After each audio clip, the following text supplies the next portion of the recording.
Comienza en Radio María La Espadaña. Un programa dirigido por el Padre Arturo Díaz desde el Monasterio de la Encarnación en Ávila.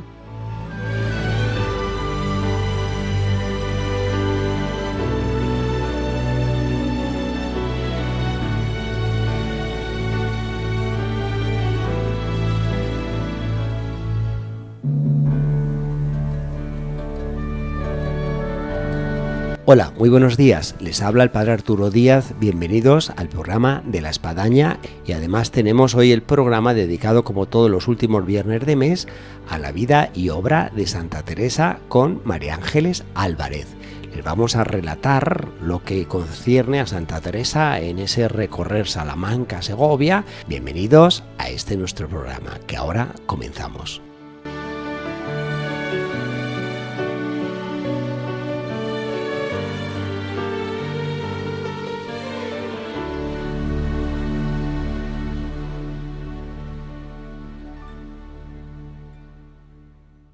Buenos días, María Ángeles. Buenos días, padre, y un saludo a todos ya. Pues sí, después de las fiestas navideñas, del nuevo año, de nuevo otra vez aquí, la vida y obra de Santa Teresa en Radio María en La Espadaña. Se echaba de menos. Vamos a seguir analizando la vida de la santa, que nos va siempre mostrando cosas muy interesantes, sobre todo lo que tiene que ver con ella, ¿no? Su forma, su espiritualidad, su fondo como persona. Eso quizá lo que más impresiona de todo este análisis de la vida de la santa. Sí, además como tenemos oyentes muy fieles, seguro que se acuerdan en qué se quedó la vida y obra de Santa Teresa.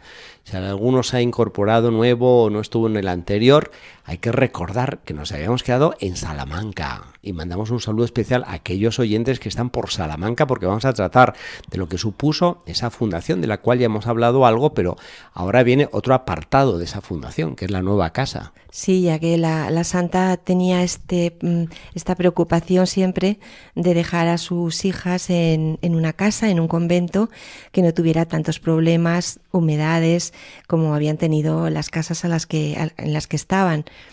Y bueno, pues llegó este año, estamos en el año 1573, y al llegar la santa a Salamanca, pues hizo algo que a ella le gusta mucho hacer, ya lo hemos visto en muchos programas, que es hacer de directora de decoración y arquitecta de interiores. O sea, revisó los planos y se dedicó, bueno, pues a hacer todos aquellos cambios que ella consideró oportunos.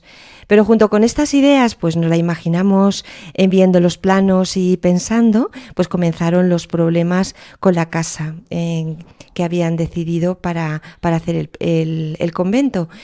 Fundamentalmente porque la casa estaba sujeta a un mayorazgo y solo podía ser la licencia del rey la que podía darles la posibilidad de ser vendida a las monjas.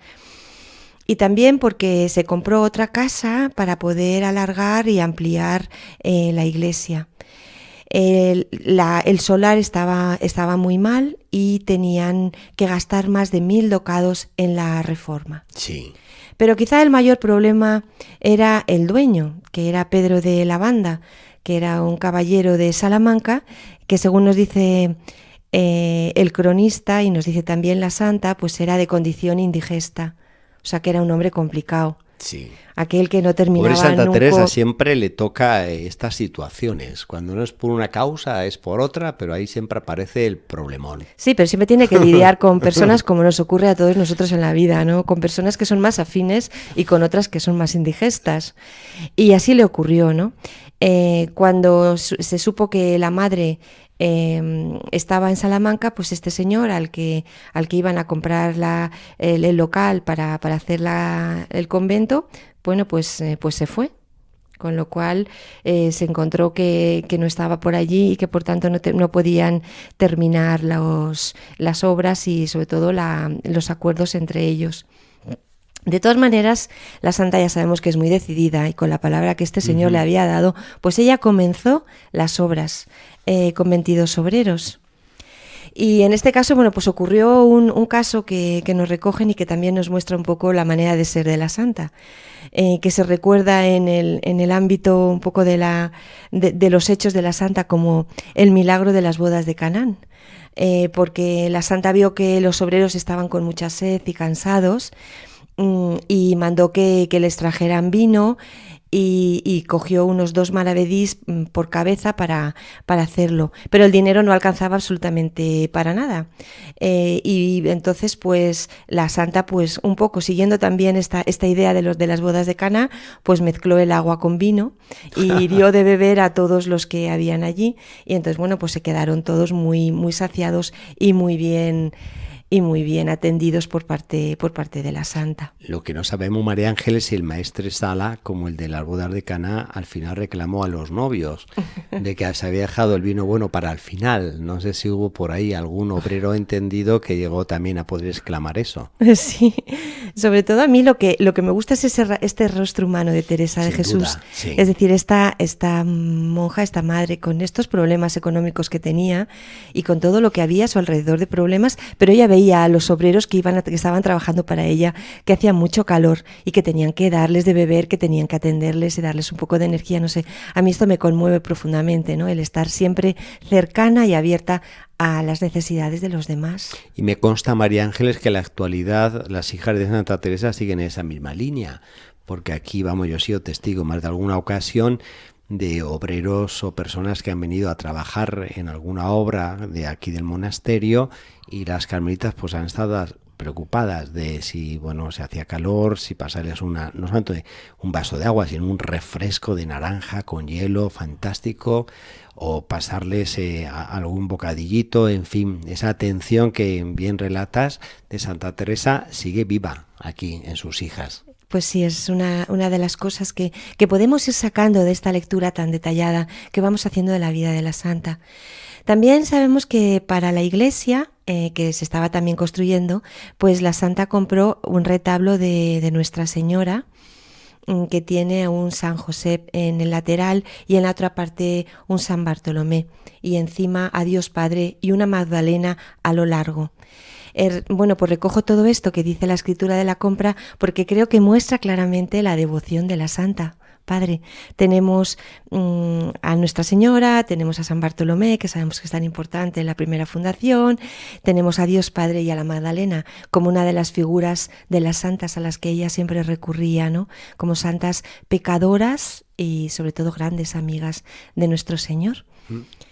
Todas estas figuras, imágenes, han sido luego en el tiempo grandes reliquias que se han conservado en muchos de estos conventos, que hacen referencia de que fue traída por Santa Teresa, de que Santa Teresa la adquirió, de que la dejó en el convento, y vamos, pues forma parte de ese respirar la presencia de Santa Teresa a través de estas imágenes devotas que ella dejó. Justamente esta escritura que estaba yo leyendo un poco por encima, pues es una escritura de compra que tienen las propias madres carmelitas de Salamanca. Es decir, como que recogen, además que es una pieza muy bonita,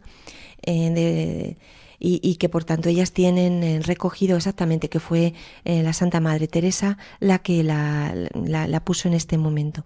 Pero los problemas, como decía, no habían hecho más que empezar, sí. Porque al día siguiente de la inauguración, pues llegó Pedro de la Banda hecho una furia y no se tenía razones. No solo reclamaba el dinero, porque decía que dependía de la aprobación real, y realmente esta casa será pues una gran espina para la Madre Teresa, porque este caballero acudió al pleito acusando de nulidad todo lo que se había hecho, y terminó bastante tiempo después hasta que se pudo acabar todo esto, ¿no? Teresa le estaba costando mucho económicamente, y por otra parte, pues como vemos, los problemas legales con este señor pues no terminaban nunca. En Salamanca, además, la manera de ser y de comportarse de nuestra santa pues realmente levantó mucha polvareda. ¿no? Las gentes de Salamanca decían, pero bueno, es una monja de clausura esta de la que están hablando, que no para, pero es de clausura, esta que va, que viene, que da vino a los obreros, que luego compra un retablo, que sube, que baja, ¿no? Y entonces esto fue a parar a los confesores de Salamanca, a los catedráticos de Ávila, y todos ellos empezaron a considerar que era mejor que las monjas de clausura se quedaran tranquilitas en su convento y no dieran que hablar a toda la ciudad. Sí. En este caso, un catedrático de Salamanca que confesó a la santa, que es Fray Bartolomé de Medina, pues le venía un poco con esta cuita, decirle, bueno, madre, en la ciudad de Salamanca se murmura mucho sobre que la monja de clausura Teresa de Jesús anda por todas partes y no parece que sea de clausura, pero en ese momento la santa le abrió nuevamente su alma. Sabemos que esto era una de las cosas que ella hacía siempre cuando se confesaba con estos padres, y sabemos que este padre quedó muy edificado y que desde este momento pues comenzó a ser su amigo y a ayudarla a combatir todas las difamaciones que sobre ella y sobre el convento se estaban llevando a cabo en Salamanca. En este momento buscó entre los padres de la Compañía de Jesús un confesor y encontró al padre Ripalda, que era justamente el que ella sentía que estaba más enfrentado con ella. Sabemos que, como estamos diciendo, esto es una cosa que ella siempre hacía. Se habían conocido hacía 14 años en Ávila y bueno, pues discrepaban en muchos modos y caminos de la oración. Sabemos que al padre Ripalda la santa le dejó para que leyera el libro de la vida y él fue el que en este momento le animaba y le estuvo diciendo, ¿no?, que fuera escribiendo el relato de sus fundaciones. Y Teresa comenzó a escribir este libro tan fantástico, en el que ya sabemos que ya va contando todos estos avatares que estamos diciendo, pues en un día 25 de agosto. Comenzó a ir escribiendo todas estas crónicas de sus fundaciones. Hay que agradecer el consejo del padre Ripalda de que escribiera Santa Teresa todo lo que le acaeció con las fundaciones, porque es un libro magnífico. Yo, de hecho, lo recomiendo. Quien pregunta qué se puede leer de Santa Teresa, bueno, dependiendo de lo que haya la persona leído, decir, pues mira, las fundaciones, porque es como los Hechos de los Apóstoles. Sí. Además tiene, porque tal y como nos cuentan cómo escribía la santa, ella iba escribiendo en unos cuadernitos pequeñitos. Además sabemos que era la hermana Isabel de Jesús la que le preparaba a la madre estos cuadernitos, ¿no? Y ella iba escribiendo todas las etapas, las entregas, casi como una novela, ¿no?, que va poco a poco escribiendo sobre el paso de la santa y todas sus fundaciones. Realmente es que es un libro así, de este estilo, que tiene mucho interés y que realmente sí que es un libro bueno para iniciarse en la lectura de las cosas de la santa. Y además es que lo escribía en vivo, porque otra cosa es a lo mejor una persona que escribe un libro, una novela, pero vamos, después de muchos años, pero bueno, ir de alguna manera dejando notas y experiencias y nombres y todo, bueno, hacía que el libro, como las cartas de San Pablo, o sea, son muy vivas al final. Sí. Esta comunidad de Salamanca que estamos hablando, pues realmente pasó mucha necesidad, porque como he dicho un poco por encima, ¿no?, y nos cuenta la propia santa, pues tenían muy pocos medios. También las propias crónicas de las hermanas nos dicen que llegaron a alimentarse de hierbas y de algún mendrugo de pan, pero que lo llevaban con una gran dignidad y que no afectaban y que no lo mostraban a nadie a su alrededor para mostrar ningún tipo de lástima. Llegó el padre Baltasar Álvarez a Salamanca como rector de la compañía y contactó con la comunidad, en especial con la hermana Ana de Jesús, que en este momento pues estaba en la comunidad, y se le confió a ella, al padre Baltasar, plenamente. Pero en este momento, que la comunidad, como vemos, bueno, iba, aunque como hemos visto había pleito, todavía había que pagar mucho y tal, pues la santa tuvo que volver a la Encarnación, porque nuevamente las descalzas de aquí la reclamaban para que volviera allí, y así lo hizo.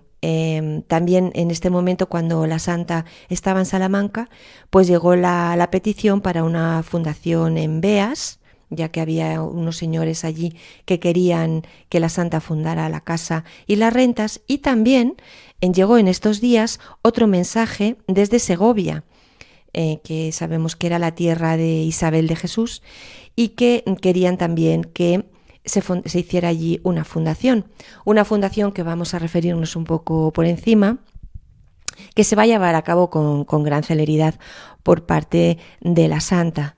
Hay un motivo de base que todos podemos entender, es que la santa quería solucionar el tema de Pastrana. Sí. Porque allí la comunidad... Segovia era la solución. Exactamente. La comunidad de Pastrana estaba pasándolas muy mal en su relación con la princesa de Éboli, que les hacía la vida imposible, y entonces la santa quería buscar una salida a toda esa comunidad y, por tanto, desde el primer momento se dio cuenta que Segovia, que tenía el apoyo de una señora que ingresó dentro de la comunidad y que aportó gran parte del capital, pues que iba a ser una fundación que se iba a llevar a cabo rápido y que por tanto iba a ayudar en esto. Esta señora que quería entrar y que luego entró como carmelita, pues era Isabel de Jimena.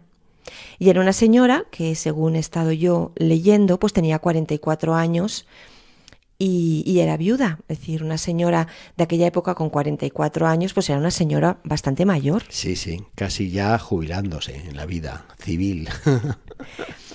Y que por tanto esto al principio a la propia santa y a la comunidad pues le hicieron un poco pensar que no tenía la edad adecuada para poder entrar en la comunidad. Pero como esta señora, bueno, pues tenía gran interés, la santa habló con ella y se comunicó con ella y vio que tenía una gran espiritualidad, pues consideró la posibilidad de hacerlo.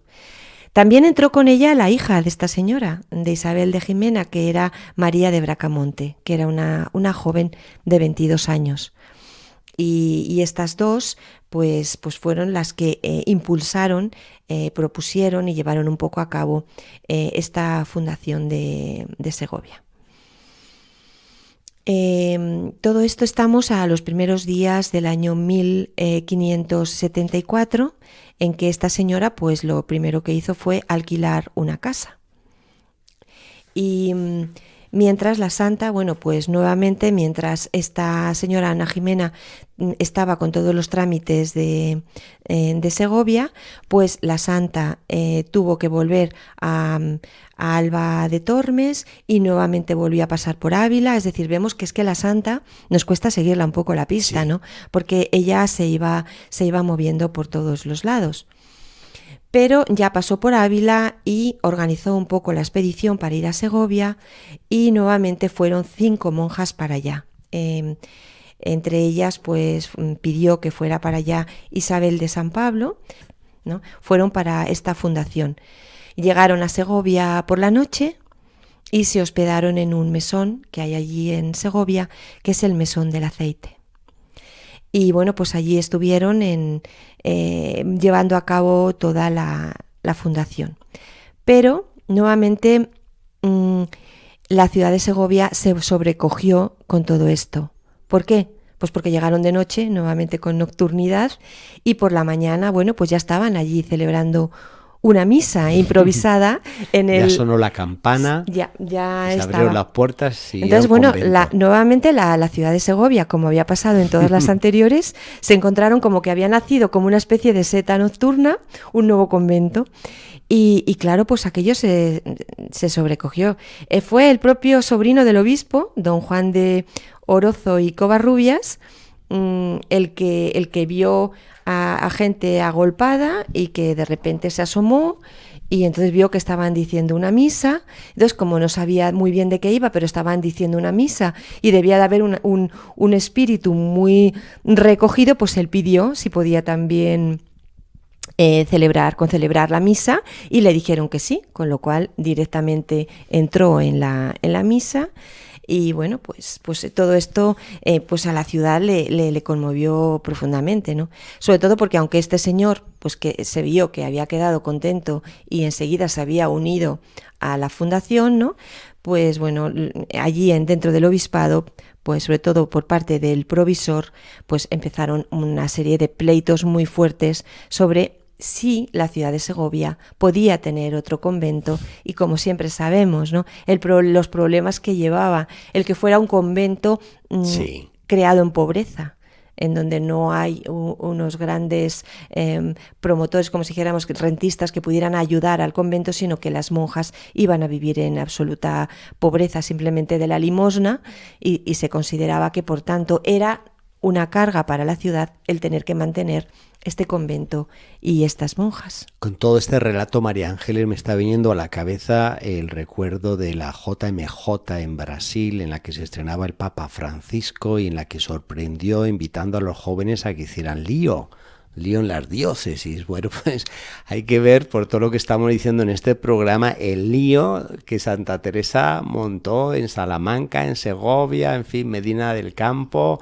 en fin. Está muy acorde con la invitación del Papa Francisco, todo el lío santo lío que montó, a Dios gracias. Sí, sobre todo porque frente a los problemas que hay siempre en la vida, sobre todo con el tema de los papeleos, llamémoslo papeleo hoy en día, es decir, de las licencias, los papeles, las autorizaciones, la santa iba por medio, ella llegaba, compraba la casa y se metían las monjas y empezaba todo. Entonces luego después, por supuesto, empezaban los enfrentamientos. En este caso en Segovia, este enfrentamiento, por una parte por el prior del cabildo, que, como hemos dicho, se había hecho muy amigo y defensor y confesor de todas ellas, y por otra parte el provisor, que era un hombre más colérico y que volvió allí al convento un día, abrió las puertas de mala manera y comenzó a tirar al suelo los tapices y todos los adornos y a desatar todo, diciendo que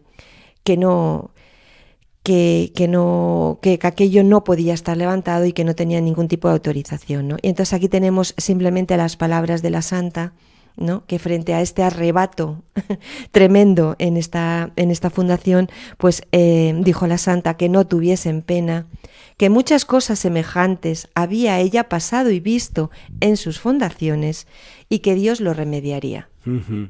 Que no se preocupen, hermanas, que Dios lo va a remediar, pero además ya les digo yo que esto lo he visto yo muchas veces. Sí, ya acumulaba bastante experiencia de todos estos pleitos y situaciones.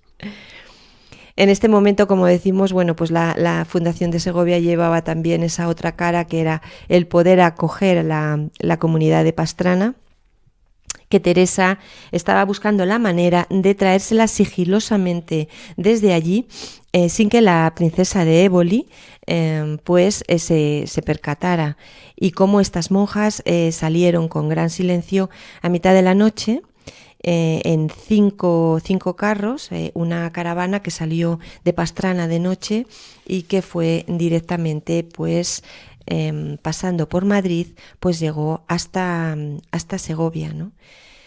Y bueno, como es curioso, simplemente un dato, padre, como cuando pasaban, es que hay crónicas que dice que cuando pasaban las monjas en esta huida de Pastrana en los carros, pues como la gente de Madrid veían que pasaban unos carros con unos hábitos que salían y que iban muy rápido y en silencio, pensaban que eran todas que las habían cogido la Inquisición. Ah. Ya. Que eran pues como si dijéramos presas de la Inquisición, curiosamente, ¿no? Y se estaban hablando pues de las monjas de la Santa, como bueno pues llegaron a Segovia traspasando el puerto de Guadarrama, y fue este día 7 de abril, que justamente un miércoles santo, en el que salieron de Pastrana, y el día 1 de abril cuando llegaron a Segovia. Imaginémonos con mucho frío, porque este día 1 de abril creo que hacía frío, todavía lo suele hacer en la sierra en estas épocas, y bueno, pues las hermanas debieron de llegar heladas. Y llegaron el 7 de abril. Llegaron el 7 de abril, sí. Bueno, pues hay que ver el traslado, el tiempo, en fin, la situación, todo, pero bueno, a Dios gracias se logró Segovia. Se logró Segovia, sí. La comunidad pudo desquitarse un poco de la princesa de Éboli, ¿no? Cuya vida, bueno, creo que es muy conocida de los oyentes, ¿no? Como sí. Desde que a hablar ya de ella. La muerte de su esposo, el príncipe Ruy Gómez de Silva, pues ella, bueno, pues determinó el mismo día del funeral el ponerse un hábito delante del féretro del esposo y y ya a partir de ahí, bueno, pues meterse en clausura y disponer una celda para encerrarse ella y su madre. Y desde este momento, poco a poco, aunque la santa y la comunidad intentó mantenerla un poco al margen de la vida conventual, ella cada vez fue tomando mayor poder y les llegó a hacer la vida completamente imposible. Muy bien, María Ángeles, pues dejamos aquí en punto y seguido para nuestro próximo Vida y Obra de Santa Teresa, que será, Dios mediante, el último viernes del mes de febrero.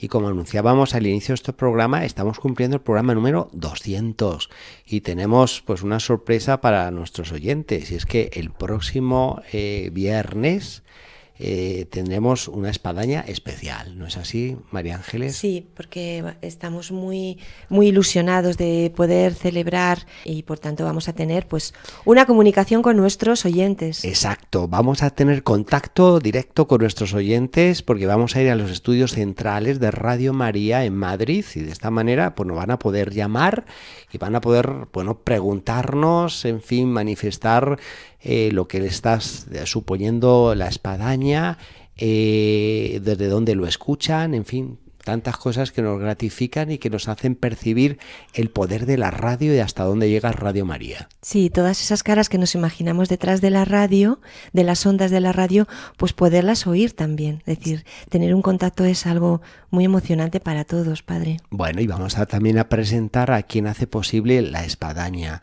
como es María Ángeles Álvarez, como es Ignacio Asensi, como es quien les habla, el Padre Arturo Díaz, y alguno que otro que también nos apoya, y esperemos que pueda estar presente en este programa en el que estamos celebrando los 200 años el próximo viernes, ahí en Madrid, en los estudios centrales.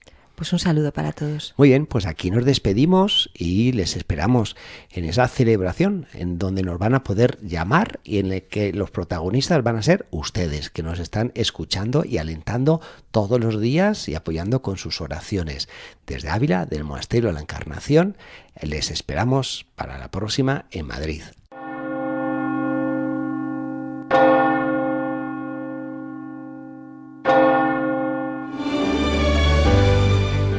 Han escuchado en Radio María La Espadaña, un programa que dirige el Padre Arturo Díaz desde el Monasterio de la Encarnación en Ávila.